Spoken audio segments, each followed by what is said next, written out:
Well, I want to welcome you all to Hawthorn University's Holistic Health and Nutrition webinar, and appreciate so much that you're joining us as we welcome Laura Kopec for her really exciting presentation, Learn, Speak, and Educate Nutrigenomics, How to Take the Science into Conversation with Clients. You know, I just feel like this is such a good and really timely topic, Laura, and it's so special for me to have you with us presenting this webinar for Hawthorn University. Thank you so much. For those of you bet, Laura. It's really special, and I appreciate your expertise so much. So for those of you that don't know her, Laura is dedicated to inspiring change and transformation in the lives of women and children everywhere. She's dedicated to the education, health, and wellness of women in all walks of life.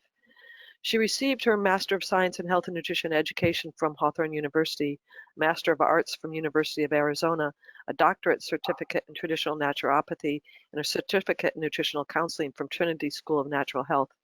She's recognized by the American Alternative Medical Association as a board-certified alternative medical practitioner, and by the American Association of Drugless Practitioners as a board-certified holistic health practitioner. Professional memberships include the National Association of Nutrition Professionals, the American Alternative Medical Association, the American Association of Nutrition Consultants, American Holistic Health Association, the Coalition of Natural Health, the American Association of Drugless Practitioners, and the Weston Price Foundation. Laura's been a conference presenter for the National Association of Nutrition Professionals and is a member of the National Speakers Association. She runs a private consulting practice based in North Dallas, where she sees clients by telemed and by phone. She's the author of Let's Get Real About Eating, a practical guide to nutrition and health. My Kid's a Picky Eater, 12 Secrets to Changing Your Child's Eating Habits, and The Linked Diet, Connecting Mindset, Digestive Health, and Weight Loss for Your Best Self. She's got a podcast called Health Matters with Laura Kopec, and that can be found on Anchor, Google Podcasts, Apple Podcasts, Spotify, Breaker, Overcast, Pocket Cast, and Radio Public, where she covers a variety of subject matters and interviews a variety of individuals to help you take charge of your own health. Certainly, there's more to know about Laura and the work that she does, and you can look at her website at laurakopec.com for that. And today, I expect we're going to learn a lot. We're going to address different ways to learn about nutrigenetics and how to prepare for reading a report. Laura's going to include her experiential perspective on a few of the major genes often discussed in health and wellness appointments. And she'll also discuss how nutrigenetics can often be misunderstood with specific genetic examples, along with the importance and the impact of epigenetics. She's also going to address why nutrigenetics is important for the immune system, including COVID-19. So, goodness, Laura, once again, you're covering a wide range here. Yeah, we don't want anybody to miss anything, do we? No. So we're going to record this presentation, and it'll be available for replay on our website in just a few days. We will likely go 75 minutes for this presentation. We'll follow it with your questions and we'll answer them. So please write your questions or your comments in the webinar question panel at any time. Don't hold back. We'll certainly respond to your questions or comments at the end of the presentation. I'm your host, Paula Bartholomew. I'm one of the founders of Hawthorn, and now it's time for Laura, because I'm really eager to learn more from your expertise, Laura, and find out how that's going to support us to really understand and actually incorporate this information. So thank you. Well, thank you again, Paula, for having me. I'm very honored, very privileged to do this. And I want to welcome everyone that is listening live and those that are going to be listening to the recording going forward. So yes, today we're going to talk about Learn, Speak, and Educate Nutrigenomics, how to take the science into a conversation with clients. Before we begin, the following is for educational and informational purposes only. Nothing presented in today's presentation is a substitute for medical advice or treatment. Only your doctor should diagnose and treat. Consult your doctor or practitioner regarding your own personal health. Okay, let's begin. Today we are going to talk about genetics as nutrigenetics or nutrigenomics, nutrigenetics as a health education tool, reading a report, And I'm going to talk specifically about some of the more popular genetic mutations like MTHFR, COMT, and GABA-glycine receptor. We are going to talk about epigenetics, diet, lifestyle, and more. And then I will touch upon the nutrigenetics and the immune system, and then, of course, specifically nutrigenetics and COVID. Nutrigenomics is the science of studying the relationship between the human genome, nutrition, and health. It's also known as nutrigenetics. If you're going to get a nutrigenetic assessment, it might be called a nutrigenetic assessment or nutrigenetic coaching, or you might see it listed as a functional nutritionist specializing in nutritional genetics. So a lot of those words are interchangeable, also known as genetics. If you do hear me shorthand today's presentation and use the word genetics, I am specifically speaking about genetics in this context of nutrigenetics. Nutrigenetics can be a little intimidating, I think, for all of us. I myself was even intimidated when asked to do the webinar.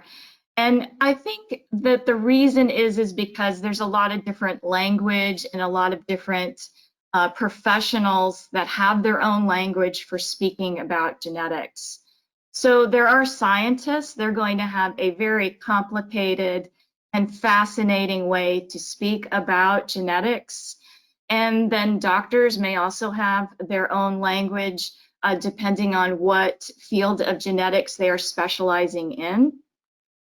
But for somebody like myself, an educator and a consultant, I think there really needs to be a bridge in the gap in the conversation, something to bring that science into a workable conversation for the average person. You know, a math professor might learn their complex formulations, they might get a sophisticated degree in math, but if their audience is fifth graders, then they're going to tailor the conversation to their audience, otherwise they're going to lose them. So I have found that it's been really important to have those kinds of conversations and again, bridge the gap. So that's a lot of what we're going to talk about today. You know, most of my work has been experiential. This presentation will focus on what my experience has taught me over the years working one-on-one with clients. I have been working in this field since 2009. That was when I first really knew about this. I was working for an integrated pediatrician, and I was educating parents on a lot of functional testing that their children were getting. And the pediatrician asked me, do you know what to do for somebody with MTHFR? And that really set me down this path of beginning to look into this on my own and really study it. I developed a very quick passion for it because I began to consider and speculate about my own parents' health. They were deceased at the time, and so I began to have some really interesting pursuits of knowledge with relative to what was going on in their health. You know, in 2009, I think it was still a fairly controversial subject, and the way to really become educated in it really was a lot of self-study. So I did a lot of shadowing, meeting with other doctors, attending lectures, and really started to dive into the clinical studies. And I was really grateful for books like The Epigenetics Revolution by Nessa Carey. That was published in 2012. And I think that gave, for me, a lot of this crossover between how to make the conversation very scientifically based, but accessible to somebody who maybe didn't study the real science of the genetics. And I think over the past couple of years, it's become that much more popular. In 2008, Dr. Ben Lynch published his book, Dirty Genes. And I think that gave a great deal of popular validity to, you know, working on our genetics. And so I think now it's actually a major part of functional wellness. I think it's become quite popular in the past couple years, and I think there's more validity. As a result, there's more research, and as a result, it's become even more complex. But I think it's become popular in many circles, and I think we're starting to see some private labs like GX Science Panel. GX Science Panel is by Dr. Kendall Stewart. He's a board-certified neurologist out of Austin, Texas, and he has his own template and panel that he's using, and we'll talk a little bit more about that as we get further down. But I think that's also brought a lot more education to the table for those of us that are interested in helping individuals learn about their nutrigenetics. The first thing that I think is very important that I tell my clients is that nutrigenetics is not traditional lab work. It's not a lab that you get done every 6 months to a year, and it's not a diagnosis. And I think it's really important because there can be a lot of associated risks that get talked about with genetics, and I think it's really important that an individual understand that it's not a diagnosis. And the reason is because nutrigenetics can only really show us how we're predisposed to certain imbalances in our health and wellness. So I came up with this example that I think works really well in a conversation when I'm actually trying to explain to somebody why their nutrigenetics is not a diagnosis and why it's so important to be really proactive in their health when it comes to their nutrigenetics, especially with diet and lifestyle. Because at the end of the day, that's ultimately what we have control over. So when you look at this, say you have person A, and person A has a genetic mutation for increased risk for type 2 diabetes, but they have low BMI, they have a healthy diet, and they exercise.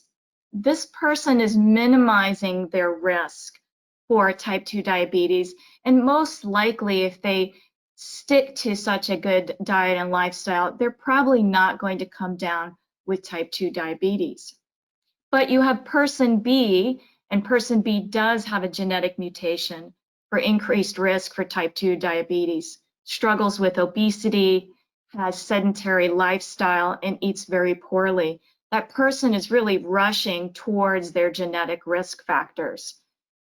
But you can have person C, and person C has no genetic mutation for type 2 diabetes, but this person does struggle with obesity, has a sedentary life, eats poorly.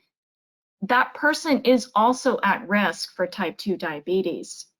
So it is part of the conversation, but it is not the end-all be-all to the conversation. I think ultimately it is part of optimizing our plan for health and wellness. And so I do think that nutrigenetics can provide a lot of crucial information for how to improve diet and lifestyle. I think nutrigenetics can provide more information when it comes to inflammation, how our nutrigenetics are going to impact the way that we can handle the toxic load. And of course, nutrigenetics can provide a much more detailed conversation about supplements. There are many types of nutrigenetic reports, and I think the most popular test kit is the 23andMe, and of course Ancestry.com, and I think there's a couple of others now. But this is just the saliva kit that allows a person to collect their sample. I think this is the most confusing question that a lot of my clients have for me, especially when they get their DNA results back. And their concerns going into it is the DNA sharing. But that is ancestry information, and individuals do not have to share their nutrigenetic information and their genome report with others, even if they've decided to share their ancestry DNA. So once that encrypted raw data is provided by 23andMe, it does have to be converted into a genome report, a workable genome report. And there are a variety of different websites that offer software that will convert this report for individuals. Genetic Genie, LiveWello, Sterling's app, which is provided by MTHFR support, Stratagene by Dr. Ben Lynch, that's Dr. Ben Lynch's conversion software. I myself am partial to using Sterling's app at MTHFR support, and mostly because I have expanded upon what I talk about beyond the most popular genetic mutations. And I do think that Sterling apps gives the largest genome report to work with. And so I'm partial to that. We are seeing some private labs and companies show up. This, for some people, can resolve the privacy issue, but it's going to be limited in the amount of information that is shared. But two that I know of are the Pure Genomics by Pure Encapsulations and the GX Science panel by Dr. Kendall Stewart. This right here is a snapshot of a section of the page from the Sterling's app report.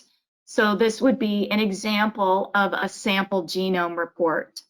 Again, this is converted from the raw data, but very little can be known by just looking at this unto itself.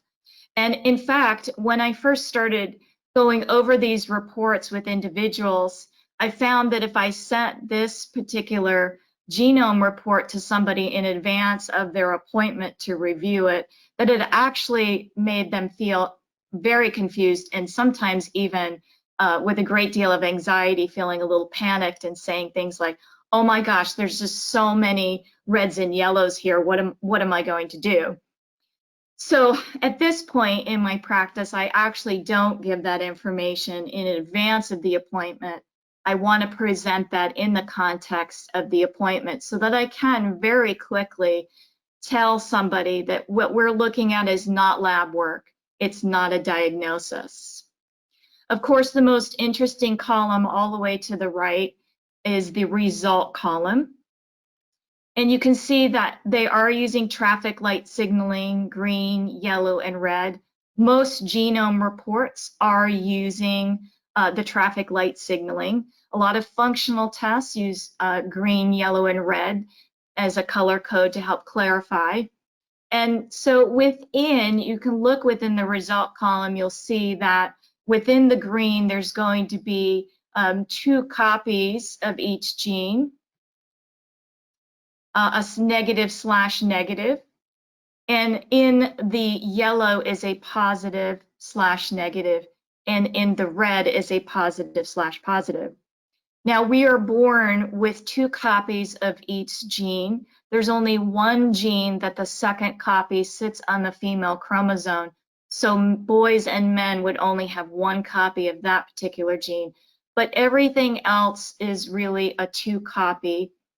And while we get 1 copy from the maternal side and 1 copy from the paternal, it is impossible to know at this point in time from a genome report what gene is from which side of the family, and even if a mutation is inherited or not. So when we talk about a genetic mutation, I also clarify with my clients that I'm not talking about a mutated cell in the way that a cell might abnormally grow, like a cancer cell.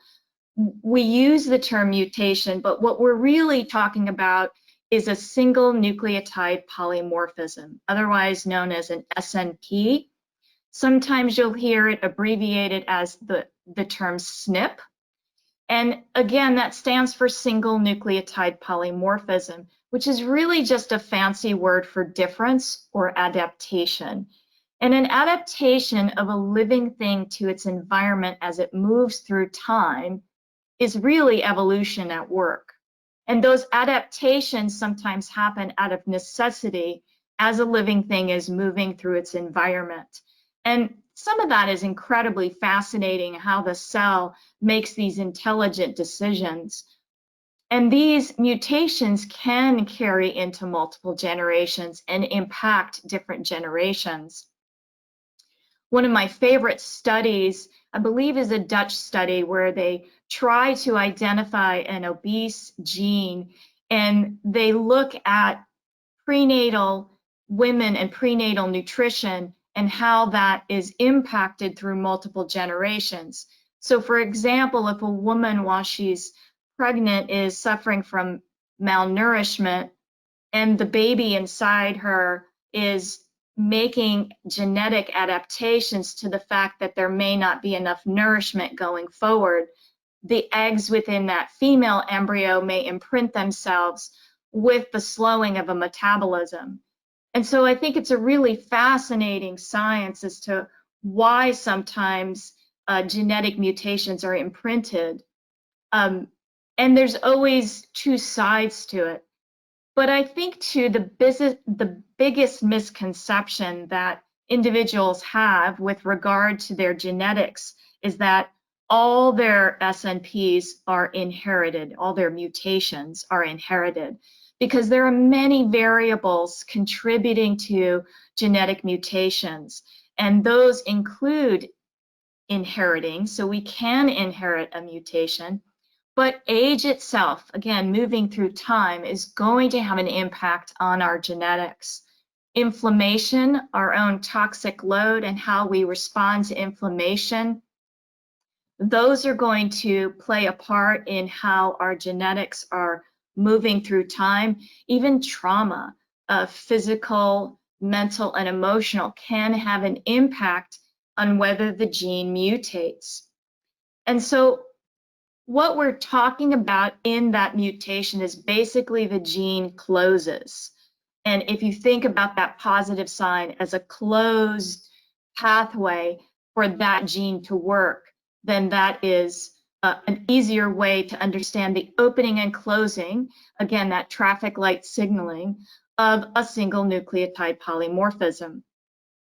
The ones that carry a one-copy mutation, where it's a positive/negative, the yellows, these are also referred to as a heterozygous mutation, where the reds, where there is a positive/positive, where both copies are mutated, these are referred to as a homozygous mutation. So here's a sampling of different genes that might be talked about in a nutrigenetic assessment. A couple of these are the most popular, and I've added a couple here that I really do enjoy talking about, and we'll touch upon them in the presentation. MTHFR, this is probably the most popular nutrigenetic mutation. There are two primary ones, the A1298C and the C677T. So when you hear somebody say, I have MTHFR, most likely they're talking about one or a combination of these two, even though we do have a number of MTHFRs on our report. MTHFR stands for methylene tetrahydrofolate reductase.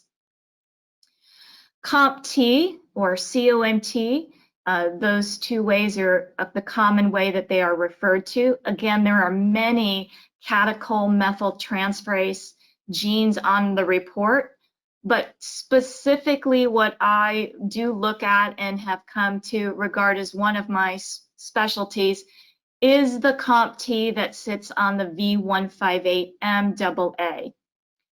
And we'll talk more specific about that going forward. The GABA receptor, the glutamate acid decarboxylase, and the nitric oxide synthase. I think it's really important to have a workable genetic report, that clients are not just left with the genome report, because I think that that's a lot of noise about what they specifically need to focus on. So one of the things that I've done through the years is I've created my own template. And so there's a image there, a screenshot of part of the template that I use, where I give the breakdown of the genetic the gene itself, and the number of heterozygous mutations and the number of homozygous mutations. And then I summarize in a more easy to understand explanation about what the gene does and what that might entail in terms of nutritional risks for an individual. I've used NCBI as a great resource to begin to get the scientific definition for these genes. There's a screenshot right there of MTHFR, their summary definition, their summary page. NCBI is the National Center for Biotechnology Information. This explanation is quoted from their website. They advance the science and health by providing access to biomedical and genomic information.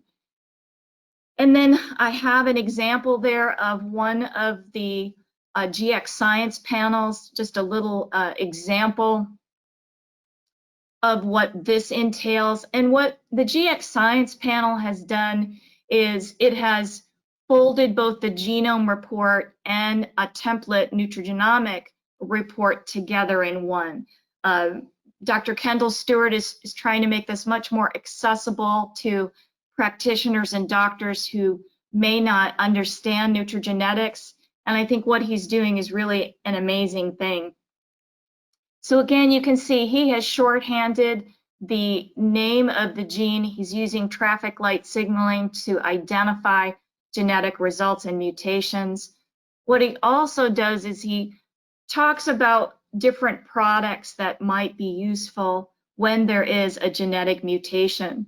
He might also make some recommendations for some of his products with neurobiologic, that's his line of supplements. There also may be on the report recommendations for lifestyle recommendations, and that might include low inflammatory diet or intermittent fasting. And then that last column to the far right may include some recommendations for some labs.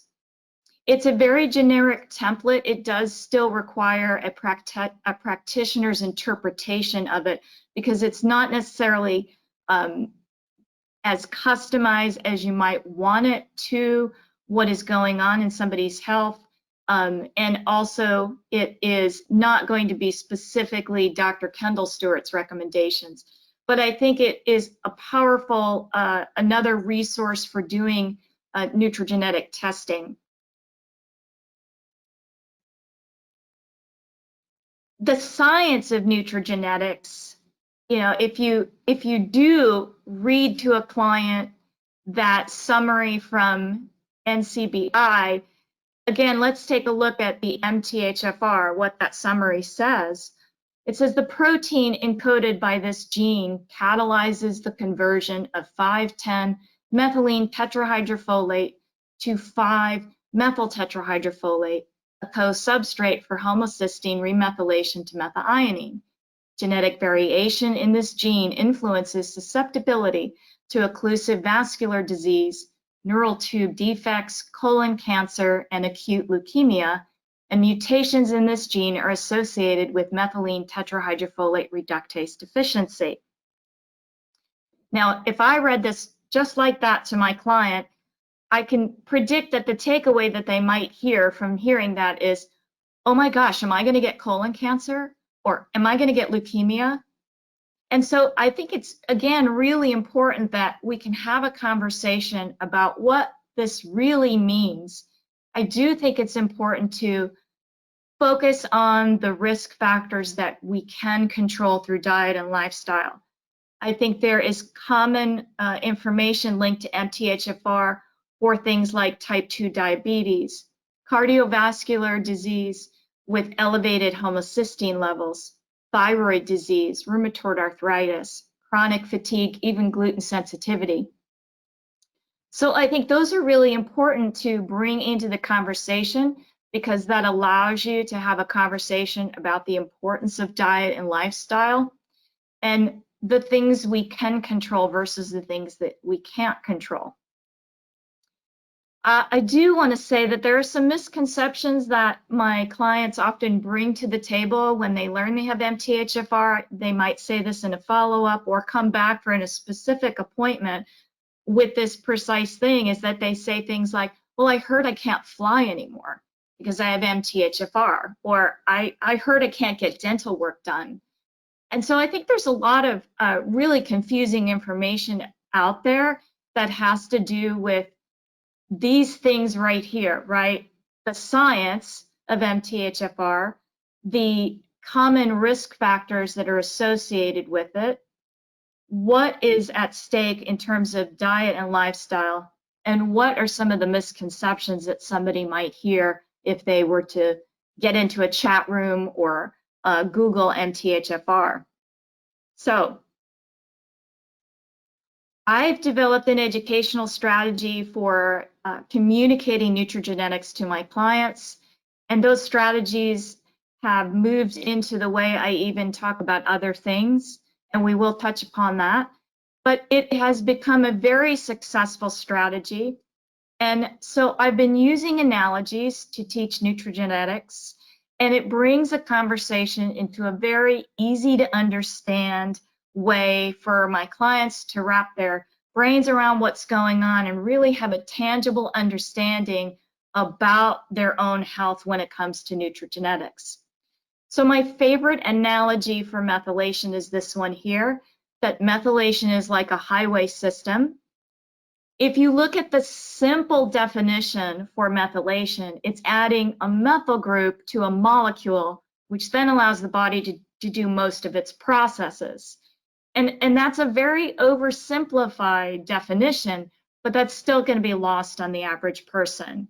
Adding a methyl group to a molecule is just lost on that person. But with the analogy of that methyl groups are the drivers and the molecules are the cars, and your methylation cycle is that whole highway system where the process is that you're driving to those destinations. Now that's a much better understanding of what is happening in methylation that will then prepare somebody to understand their MTHFR a little bit better.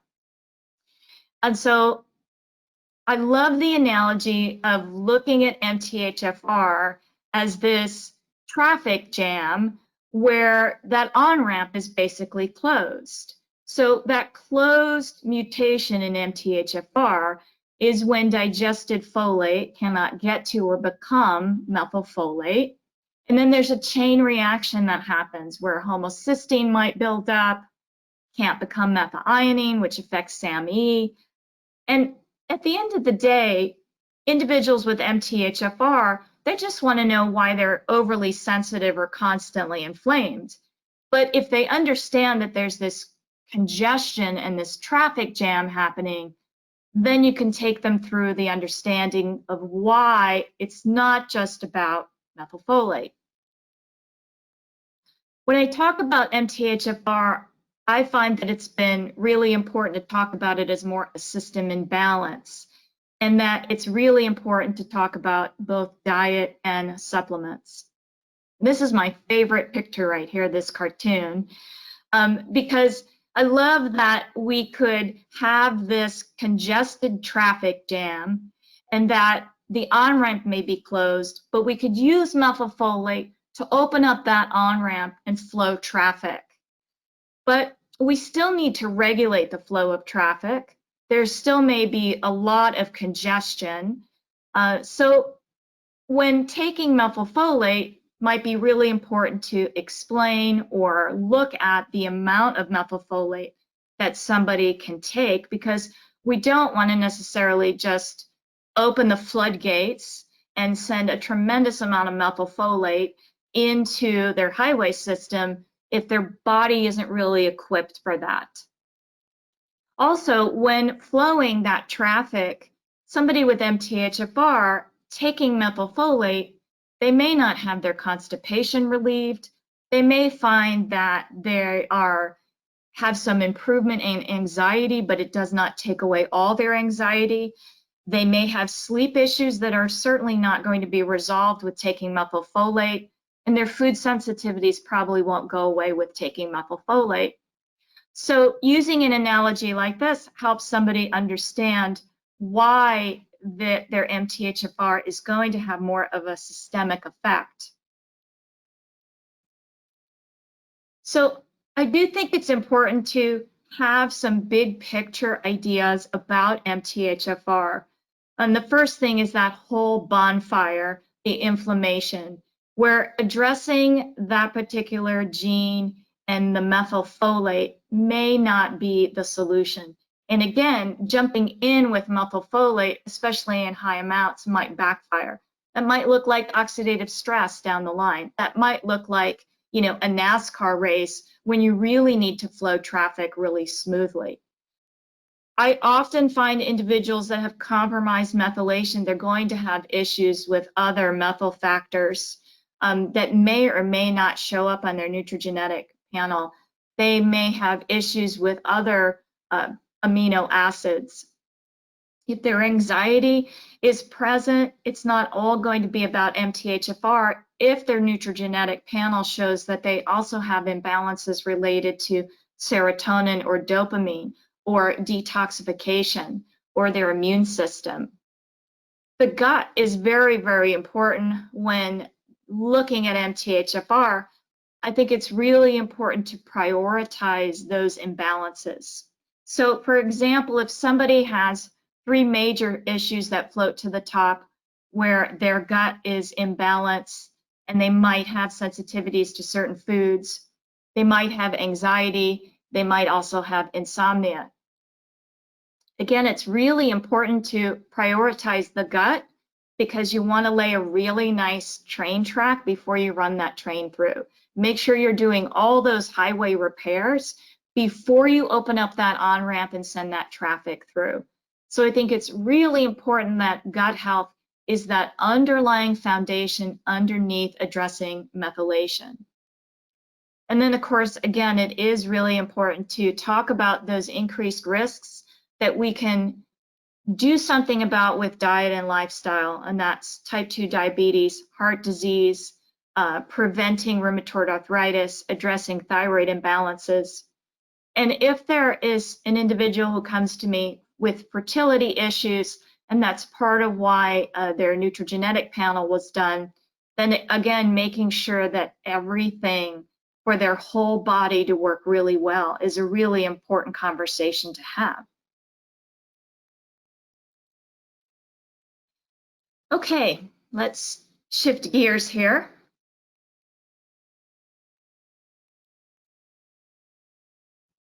Let's talk about nutrigenetics on mood and mental health. Mental health is a whole field of study and practice unto itself. And there are way too many sides of this to really narrow it down to even one genetic component or even one side of health and looking at just the nutrigenetics. I think there are so many things that play into mood, diet, lifestyle, gut health, detoxification, inflammation, and the nutrigenetic piece. But mental health is incredibly complex and has many, many components. Let's just take anxiety, for example, and let's ask the question whether a particular supplement might even be a diversion from looking at the big picture, or maybe even the wrong supplement. So in anxiety and depression, there are studies that show that some individuals with an anxiety diagnosis may have low GABA levels in the prefrontal cortex.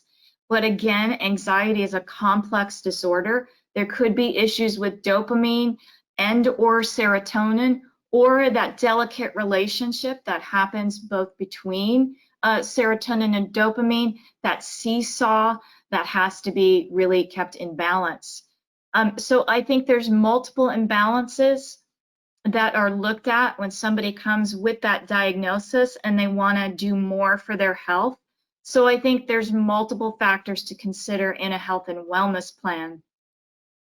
I think it's really important to ask what supplement might be the right fit, what dietary factors, I think the dietary factors really have to come first. So, for example, there's caffeine-induced anxiety. There is insomnia-induced anxiety. There's even gluten sensitivity-induced anxiety or an alcohol metabolism-induced anxiety. So somebody could have one or more or a combination of these things, and wanting to just correct it with a supplement isn't going to address that big picture of how they're feeding the fire. And so I think the biggest mistake I see with individuals who want to get support for their anxiety is that they're ignoring diet and maybe even choosing the wrong supplement. So for example, it's now being talked about that a GABA supplement may not even cross the blood-brain barrier. So if somebody's taking high amounts of GABA, they may actually be doing what's called a GABA-induced anxiety. If they're taking a blend supplement, it might be the cofactors in it that is more beneficial to them. But again, just focusing on a supplement may be overlooking some other elements that are really important. There could be many genetic issues, nutrigenetic issues at stake here. So definitely, if somebody comes to me and we've worked on the dietary component, I really want and encourage them to do their entire nutrigenetic report so that we can look at other issues. If there's other issues with methylation, that might be piece of that anxiety. So just to give you just a little bit of a brief look, these are some genes here that may affect mental health. MTHFR, dopamine receptors, monoxamine, those are serotonin, COMT, phosphatidylcholine, and those GABA glycine receptors. Let's talk about that glutamic acid decarboxylase, that GABA receptor. I love this linear drawing from the medical biochemistry page. It's laid out really nicely here. That glutamate relies on that glutamic acid decarboxylase receptor and a cofactor to then become GABA, which is gamma aminobutyric acid. We know it as GABA. But I think this is a little bit of a not a big picture for a client. So I love this picture that I have over here of the traffic light. I think that's a better way to understand the relationship between glutamate and GABA because they're forever interconnected. You know, glutamate gives us that get up and go, and GABA helps us relax. And if we didn't have enough GABA, for some people, that may mean that their brain always feels like it's on. You know, because glutamate is that main excitatory neurotransmitter and GABA is the inhibitory transmitter. We need both of them. They have a synergistic relationship. We want the right amount at the right time. So again, it's really important to look at, are we possibly shutting down GABA from dietary factors like caffeine? Processed carbohydrates can often create excessive glutamate or glutamic acid. Those two words are interchangeable. Certain protein powders may contain high amounts of L-glutamine, and that can become glutamate or glutamic acid. Collagen, it just depends on the individual if this is going to be helpful or not to them. But individuals that may lean towards excessive glutamate are people that are already gluten intolerant, somebody that might have celiac disease, Hashimoto's, a thyroid imbalance, even all autoimmune. These have been linked to high levels of glutamic acid. So a person's nutrigenetics are not the only thing to consider here. Diet, lifestyle, gut health are really important part of that GABA glutamate conversation.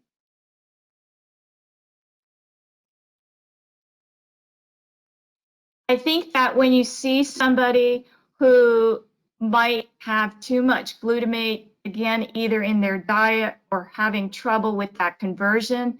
They might demonstrate imbalances such as being hyper, might have trouble with focus, might have imbalances in their energy, might have sleep issues.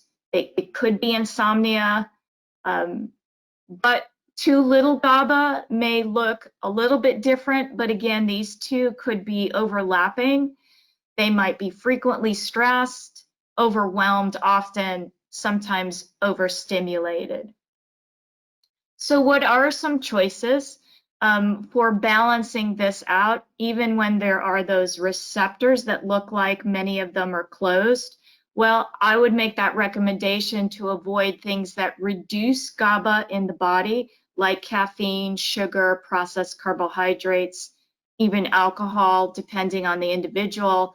B6 is a cofactor that helps glutamate become GABA, so that may be an option for somebody depending on what is going on in their methylation cycle.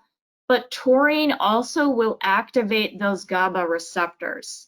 So that may be a better solution for somebody if you can take the GABA receptors that are on in a nutrigenetic report and make the most out of those. Probiotics. So with probiotics, there are certain strains that will stimulate more GABA in the body, but probiotics for some people can increase histamine, and that can be a problem. High histamine may cause a different kind of anxiety, so maybe trading one kind of anxiety for another. Or if somebody is fermenting food and they have too much methane and hydrogen gas, then a probiotic might not be a right fit for them until that gut issue is resolved. Otherwise, their gut is just going to become more inflamed, and then they're not going to get the benefit of the probiotic. I love when there's lifestyle choices that we can do that really have a positive effect. You know, some of them can be free because we can do them in our own home. Those are always a great thing. So yoga, they say that 1 hour of yoga will increase our GABA production by 25%. That's pretty great in my opinion. All right, let's move into COMT. And specifically, I'm going to talk about this particular genetic mutation, the COMT V158MAA. And COMT stands for catechol-methyltransferase. And COMT catalyzes the transfer of a methyl group from SAMe to catecholamines, including the neurotransmitters dopamine, epinephrine, and norepinephrine. COMT assists in the breakdown of dopamine in the prefrontal cortex. COMT also assists the body in processing and metabolizing estrogen. You know, COMT is really involved in a variety of functions. Homozygous COMT, the V158MAA, affects approximately 20 to 30% of Caucasians. COMT, this particular mutation, is actually considered one of the most studied genetic mutations in mental health. I've been working with these particular individuals for quite some time, and I have found in my practice they have a very unique makeup, and they are very unique in terms of creating a plan for them that will work. So some things that I have begun to listen for in the initial visits are red flags to me that I might potentially be looking at somebody who has this genetic mutation, because it will impact the way that I will make recommendations going forward. So one of the things that I hear with COMTs is that they may have a previous history of reactions to medications and or supplements. So often they have trouble with supplements containing methylfolate, which can be a real challenge for those who have MTHFR. So some red flags is a person might say, well, I just can't do a multivitamin, or I just can't stick with a supplement for too long, or that just, that just didn't sit well with me for a while, or I didn't like that. So that makes me just question whether or not this might be the underlying issue. And so making a multivitamin recommendation might be something I wait on. COMTs often complain of high anxiety, depression. They may show addictive tendencies. Most of them have trouble sleeping, and that is one of the hardest things to help them resolve. Many have learning differences. So a couple of things that, again, are red flags is the insomnia piece. A lot of COMTs describe what's happening in their brain as a racing mind. And so that term, I find, gets used very often with these particular individuals. COMTs may have difficulty balancing their hormones, and they may have challenges with sexual identity. So I think it's really important to dissect the difference for individuals that have this particular genetic mutation. One of the things that's commonly talked about is whether or not they're fast or slow processors. Fast COMTs may have low moods, slow COMT may have high stress.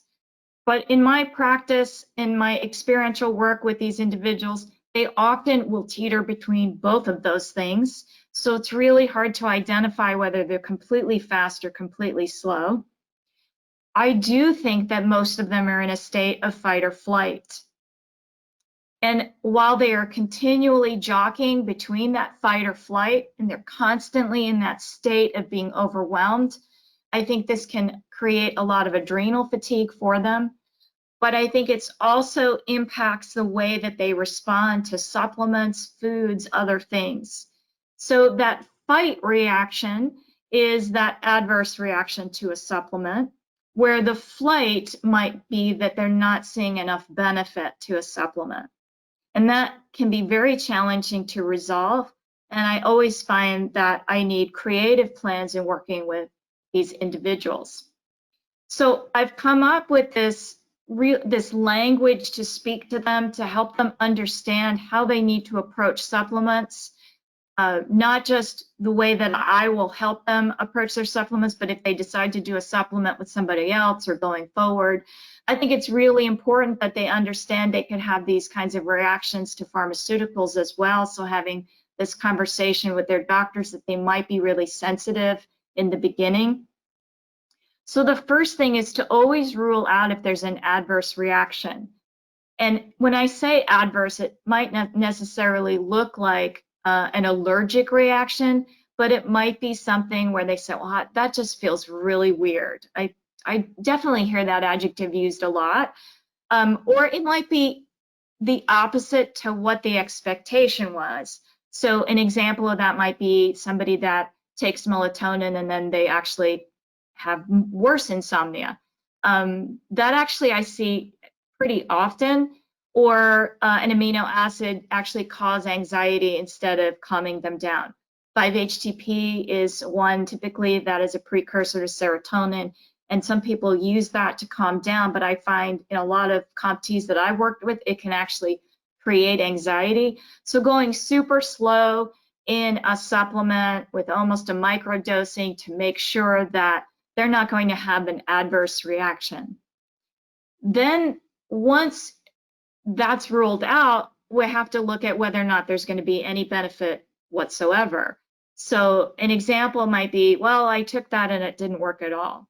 So some people have tried magnesium before they've come to see me, but if it's a COMT and they say, well, I took that and it didn't work, didn't help my constipation at all, that average dose of 250 to 300 milligrams may not even touch them. So when recommending a level of magnesium on a supplement that is non-toxic, and you can actually make a recommendation to their personal bowel tolerance, it can help somebody find that sweet spot. And again, going slowly so that at each level, they're not going to have an adverse reaction, because you don't know if it's not just the supplement, but the amount where their personal threshold is. And then I think it's really important that people understand the longevity benefits, because a lot of COMTs have a return of symptoms because after a while, that constant fight or flight, they just have adapted to that supplement and it no longer benefits them. And the two most common places I see this is with adrenal support or with a probiotic. So understanding that they may have to revisit those particular supplements going forward. With COMT, I think it's really important to have that complete multifaceted approach when making a recommendation on a nutritional support program. I think it's really important to look at those food sensitivities, but also within the context of their cravings or how to help them have strategies for better regulation if they're prone to addictive behavior with some of those foods.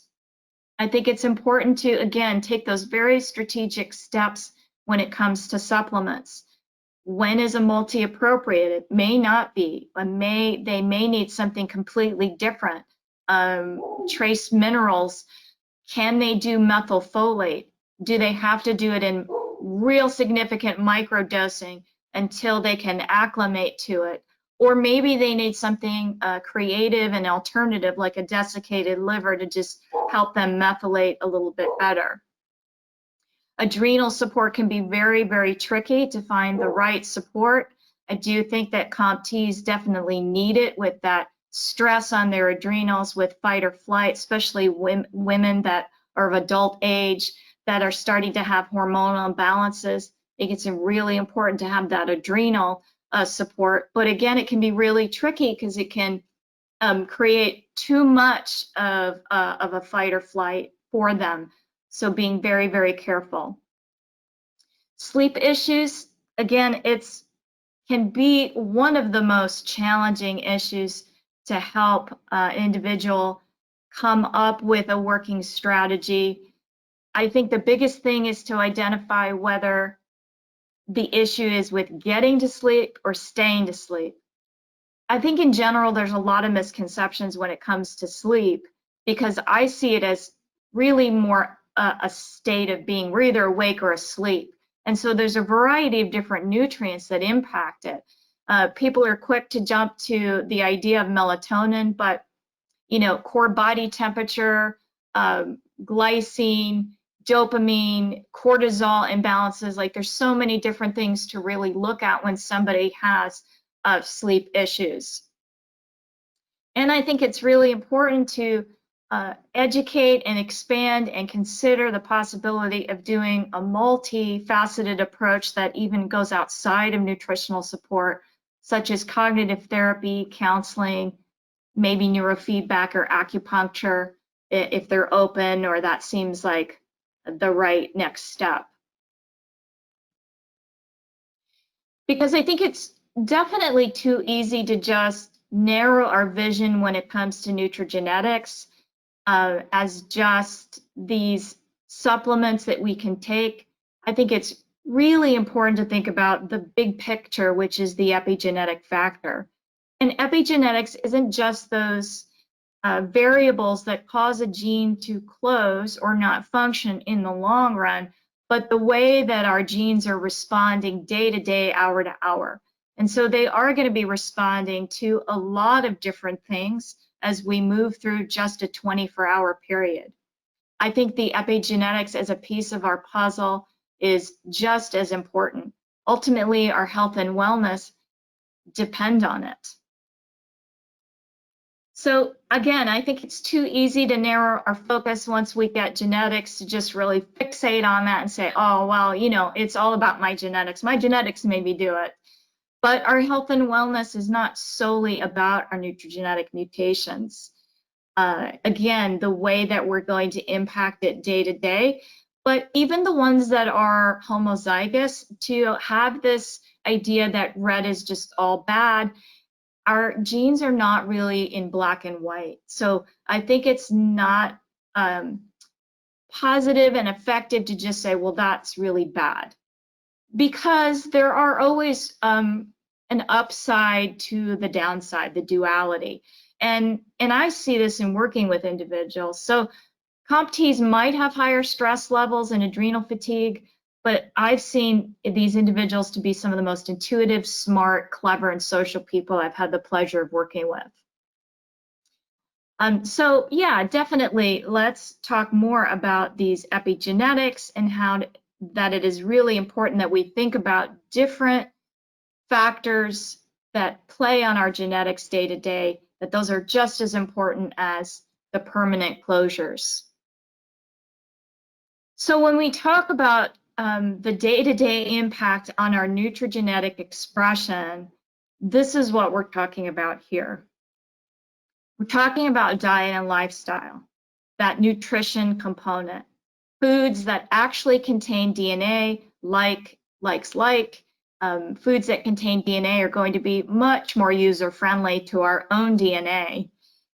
Individuals that really have high glucose in their diet, they may be really kind of flooding their engine and flooding that mitochondrial and creating more inflammation.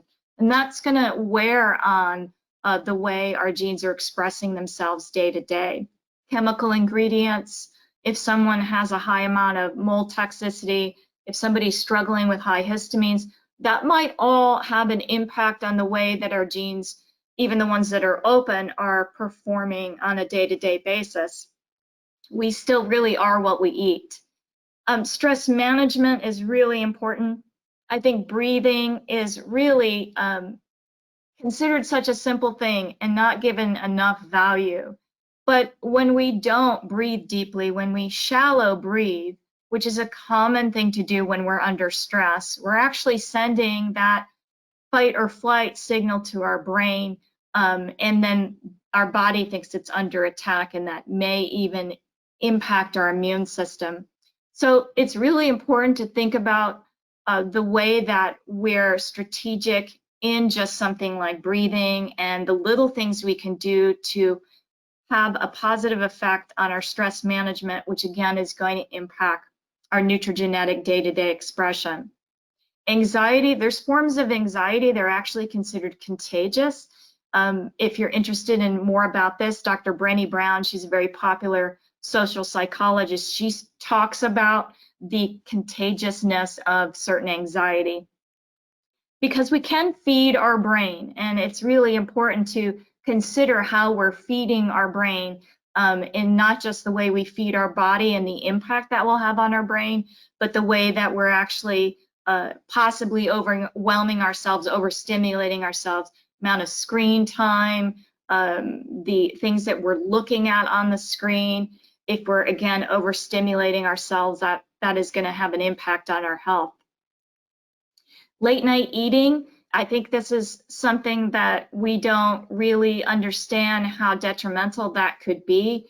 That's going to compromise the way our body flows into sleep and detoxification, especially if we're still in digestion. And we really need that quality sleep. It's the flip side of what we're doing during the day. And so it's going to have an impact on our digestion, and our digestion, again, will have an impact on our sleep. Really looking at how much of a toxic load we're carrying around with us on an ongoing basis. If somebody's struggling with obesity or imbalances like pathogens or brain fog, then these can really wear on a person. And so these are all things to take into consideration. So in optimizing health and wellness, in a plan where there's nutrigenetics, I think there's a broader understanding of the genome map inside our bodies. And this helps bring home the necessity for addressing those imbalances and optimizing their diet, and also, maybe consuming more appropriate supplements. But we can also optimize health and wellness without that nutrigenetic component, because we still need to reduce that inflammation. We still need to educate ourselves on eating better. And then that helps prepare us for those nutrigenetic considerations.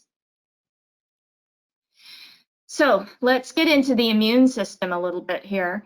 Nutrigenetics tells us a lot about the immune system. I think this has been something that has expanded as we have done more and more nutrigenetics, and it's pretty exciting. Interleukin genes can help reveal increased risk for inflammation. Somebody may have neuroinflammation going on, so those interleukins are an important part of that discussion. They may struggle with regulating their immune system. So again, that can be a part of that conversation. Autophagy genes give us the knowledge and help reveal whether or not an individual is struggling with cellular cleanup. That autophagy, those are our janitors. And so that is a really important thing too.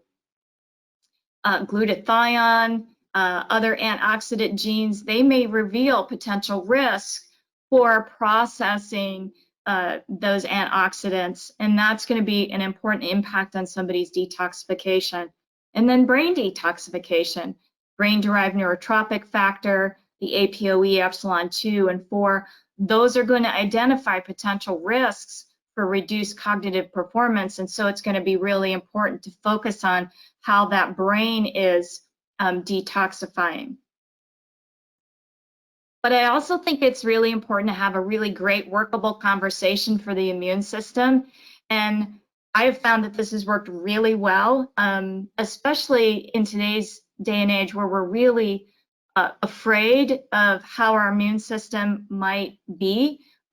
So this is a great analogy that I have. And, you know, we all have our own fort, and we have our own military operation that's basically part of our immune system. And so that diet and lifestyle piece is really the brick and mortar of our fort. But we have antioxidants, let's call them the army. They need to outnumber the free radical scavengers. So if our guys, our troops outnumber the bad guys, we're in a better position to win that fight. Natural killer cells, we can call them the Navy, maybe even the Navy SEALs, because their job is to rush, activate, and destroy. Within 3 days, they need to activate macrophages, and they need to destroy those microbes.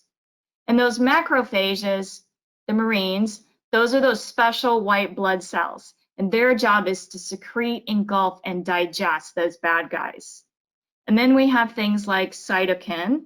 And cytokine, these are cell signalers, but they're a little bit like a double agent because they instigate both a pro and an inflammatory response in the body. And so I think it's really exciting and interesting to talk about the immune system like this because there's some real takeaways about how we then want to be very strategic in the things that we can do to make sure our immune system is really strong. So that brings us into a discussion about what genetics and nutrigenetics can tell us about COVID-19. And I'm sure we could do a whole webinar on this. I'm just going to touch upon it real briefly, especially as I just talked in terms about the immune system and the nutrigenetic piece.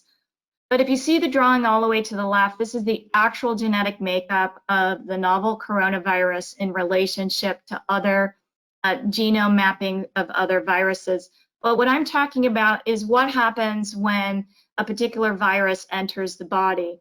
So talking about that, we're going to talk about things like the ACE2, which is the angiotensin converting enzyme, and other genes like the transmembrane serine protease and the furin cleaving enzyme.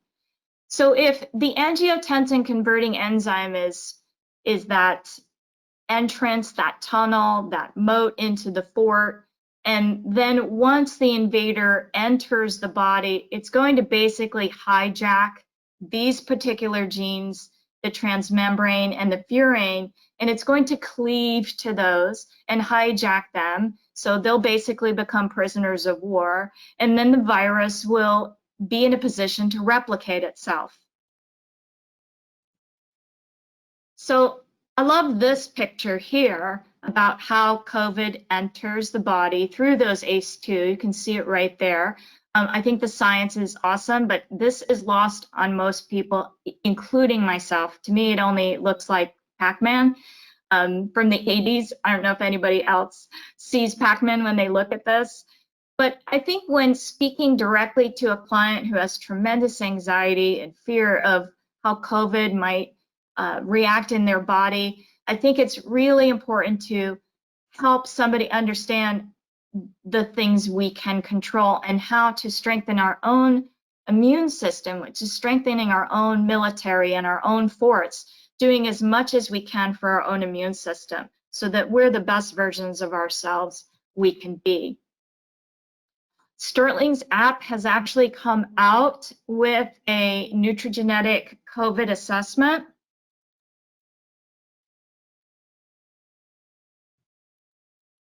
And so these different things are going to play a part in the discussion surrounding those particular genes. Mineral deficiencies. Now, mineral deficiencies are going to happen with a variety of things. They can happen with a poor diet, different lifestyle factors. Some people may lose a lot of that with age, gut health imbalances, and other nutrigenetic risks. So it's definitely a bigger conversation, but also can help somebody understand how a viral or bacterial infection might play out in their body. Whether or not they're deficient in antioxidants, not just from a nutrigenetic perspective, but that also, again, can happen with poor diet, lifestyle, age, gut issues. But really, again, empowering somebody with that conversation where they might know that nutrigenetically, they might be at a greater risk of having those deficiencies. So does their diet and lifestyle complement their genetics or work against it? Cytokine storm. Some of you may have heard that in COVID-19, they're talking about cytokine storm. Well, if the body is already in toxic overload, is already in a state of inflammation, and the immune system is already on alert or maybe even working already, again, those soldiers are kind of already tired. And so a lot of that can be addressed. And again, it can be an opportunity to really strengthen somebody's immune system. Nitric oxide deficiency. So nitric oxide production can occur. Those deficiencies can occur from age. It's a very common thing that we lose our production of nitric oxide with age, but diet and lifestyle as well. But nitric oxide is really important in terms of oxygenating our body. So it's a good thing to, again, look at that nutrigenetic piece on those nitric oxide receptors. So in a nutrigenic assessment with regard to some of these genes that are directly going to be impacted in a viral and bacterial infection, again, we're not just going to look at the ACE2. We all have those angiotensin converting enzymes. They're everywhere in our body. They're in our gums, on our tongue, the back of our throat, our lungs, our stomach, our kidneys. We just, again, want to make sure that we're prepared. Other genes that are on the report that I find to be really, really interesting, and the reason why is there's little things here that come alongside it. So the COX-2, this gene is a key enzyme in prostaglandin biosynthesis, and it's primarily responsible for activating those fancy white blood cells during a bacterial infection. But individuals with these genetic closures may also have a sensitivity to non-steroidal anti-inflammatories. And so we are hearing that some people with COVID may react badly to Tylenol. A nitric oxide, again, this is how the body synthesizes nitric oxide from L-arginine. It's a reactive free radical, which acts as a mediator in several processes, but it's also how we vasodilate, which is how we oxygenate. And so with, becoming, again, as strong as we possibly can with regard to things that are of concern to us, like COVID, we want to make sure we're oxygenating as much as possible. With oxygen-rich foods, with foods that stimulate nitric oxide production, like raw honey or beet, with deep breathing, but also knowing what our potential risks are. The nucleotide binding receptor, this gene encodes a protein that plays, again, a role in regulating immunity and inflammation. It's going to activate those cytokines. There's been a lot of discussion in circles around supplement support that possibly melatonin may help when this genetic mutation is present, that melatonin might help reduce lung inflammation. So these are some really interesting times, some really interesting conversations are happening. I think that as the years go forward, this is only going to become an increased hot topic about nutrigenetics and the immune system, and I'm really excited to see what happens as we go forward. So a few final things to talk about here. While I'm incredibly pro nutrigenetics, I do think it's not a first or a second step. That's just my personal approach and opinion to this. I think it's really important to address what might be acute in an individual, what their toxic load is, how much inflammation is present, what their bodily functions are saying about their imbalances, and really focusing on diet and lifestyle. For a number of reasons, again, laying that really good train track down, but also making sure that somebody can take manageable steps, which leads into the microbiome, which is totally unique to all of us, because all those impact nutrigenetics, and our nutrigenetics are impacting all of that. So I think the nutrigenetics is definitely an important part of the tapestry of our unique makeup that will lead to greater health and wellness. But I think we are all of these things. So with that being said, I think there's a tremendous amount of wealth of information out there. I encourage everyone to dive into the science, no matter how scary it seems, continuing to be educated with great resources like Hawthorn, and it's a growing and changing field. I'm excited to be a part of it. Talk and listen to others. End of the day, find your passion. If this is something that you resonate with, got to be you. So for me, nutrigenetics, the more I know, the more I'm humbled by this constant evolving field, but the more I learn, the more excited and passionate I become. So this has become a really important I do.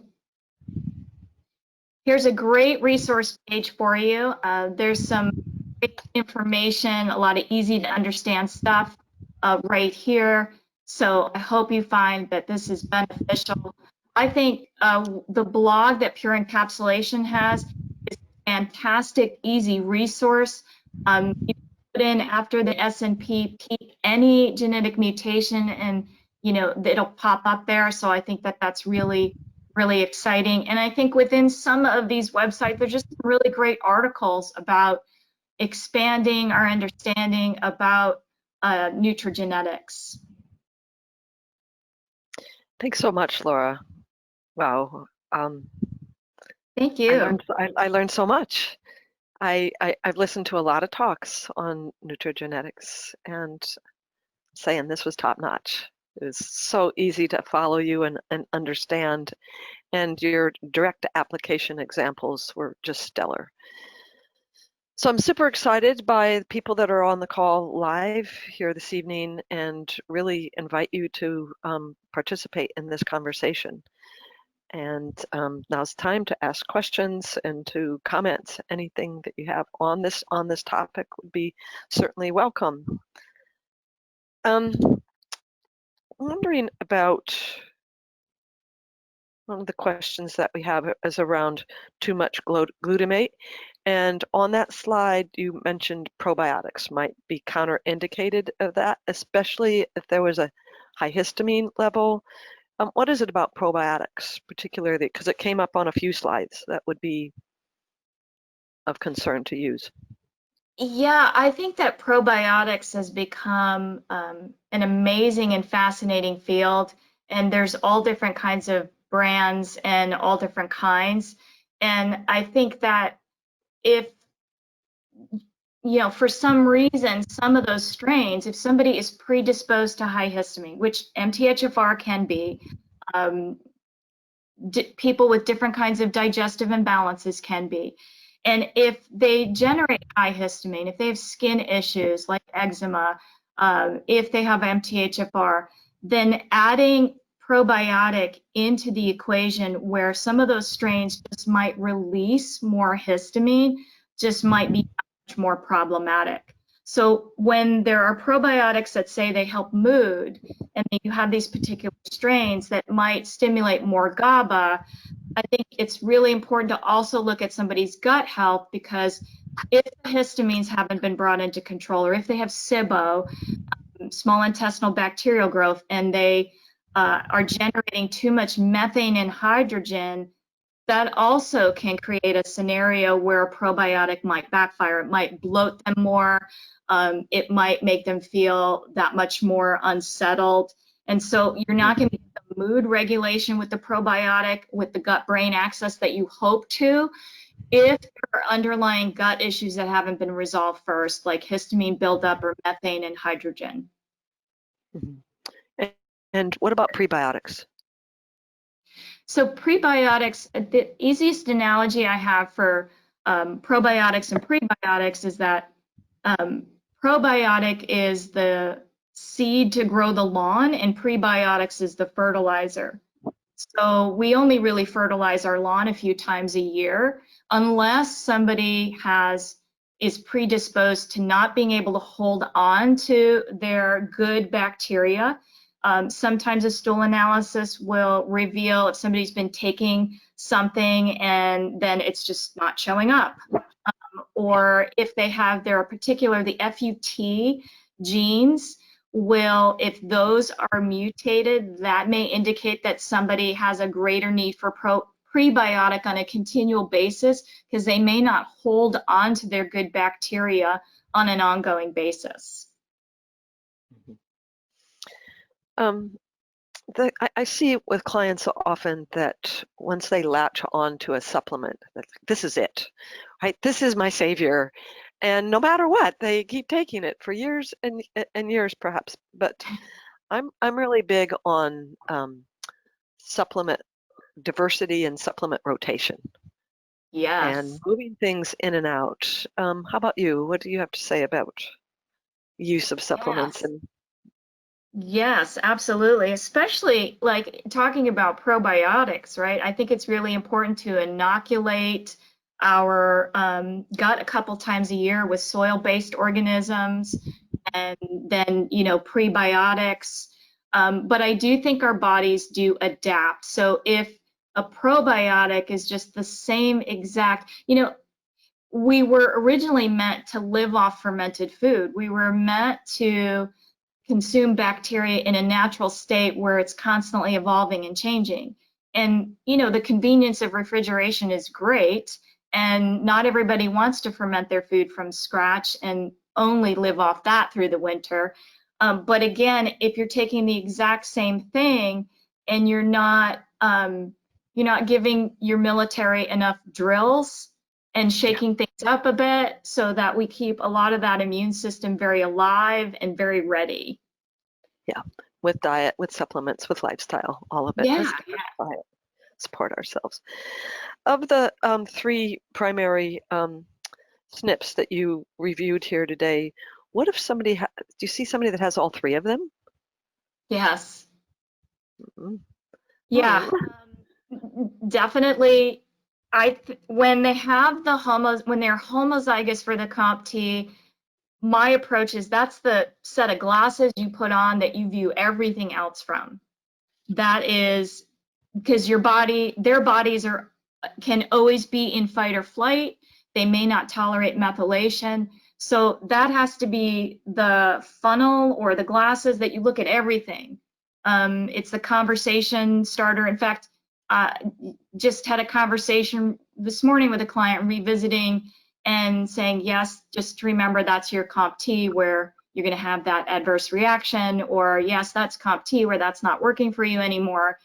But I think it's just that much more challenging to solve the MTHFR, to solve the amount of GABA receptors that may not be working, and find those creative ways to do that. Some will tolerate things like taurine, some will tolerate methylfolate, and some won't. I don't think I've ever found 2 COMTs that are the same. They are some of the most unique people, where like somebody who just has MTHFR and doesn't have homozygous for COMT, you may just be calculating, I may be, advising on where to find the sweet spot for the amount of methylfolate, and everything else is kind of good to go. You support the way their system, you prioritize, but those COMTs are so different. Yeah. When there's when you see a high cortisol pattern repeatedly in a saliva test for the adrenals, how do you approach that? I mean, I've had clients that are, it's just constantly high. Yeah, if they're COMT, it's really very delicate, because like an ashwagandha, which might help somebody's cortisol over here that maybe doesn't have COMT, they may react very badly to ashwagandha, where it could even make them feel enraged. So, using things like BioRay makes a line of products for sensitive individuals. Their loving energy is even safe to use through nursing and part of pregnancy. It can, because it's a tincture, it can be microdosed. So some of COMTs will respond really well to that. Some, it's finding other strategies where it's more about focusing on their sleep, or apple cider vinegar, maybe something that's a single food source, where they're taking something like apple cider vinegar or pink salt, or something that just really helps kind of calm them down. A magnolia as a transdermal, where they can use a single essential oil on their body to help calm them down. Sometimes that works. But I do find with COMTs, those blended products for adrenals, things that contain things like rhodiola and ashwagandha and, licorice, those will just send them into an absolute frenzy. Sure. Yeah. And GABA as the rescue remedy. GABA is everybody's best friend. Especially when there's sleep issues and anxiety issues. But I'm really glad that you brought in taurine in that equation, because it can be really a saver in a situation like that, where you're not getting relief from the GABA, but something else that's going to touch that. Yes, and sometimes it's just about capitalizing on the genes that are working, right? Like not everybody, I don't see anybody ever shut down in all their GABA receptors. So yeah, well, thank you. Yeah.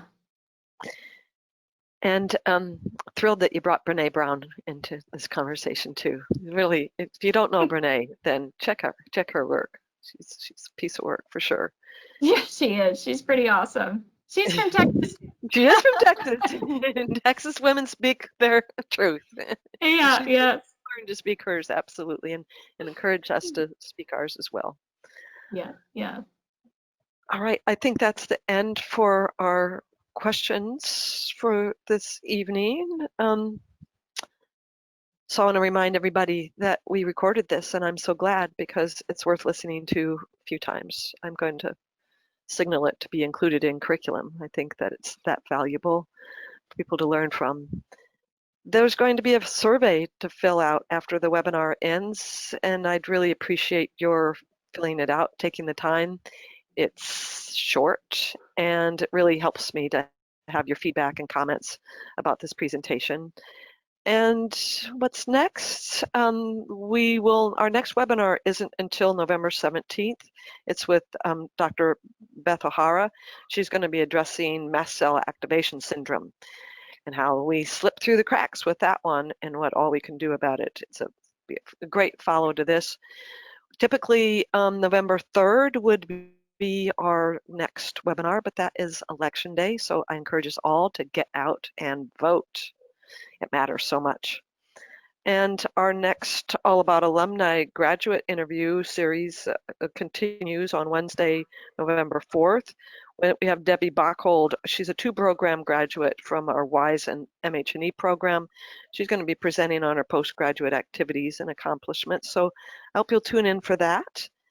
And I think that's really it for today. I'm really grateful to you, Laura, for bringing this presentation to us. I want to express my gratitude to James Bernardinelli always. He is such a behind the scenes guy, but we couldn't do it without him. He's an engineer for these webinars, so thank you so much, James. I want to thank everybody for joining us in this educational experience, and I wish you all the best of health, and I sure look forward to learning more together at Hawthorn's webinars and all about alumni and in your coursework at Hawthorn too. And, until then, I'm going to be mindful of my genetics and my health and compassion and kindness, because what we practice grows stronger. So practice what you want to get stronger. Thanks, everybody. Take good care.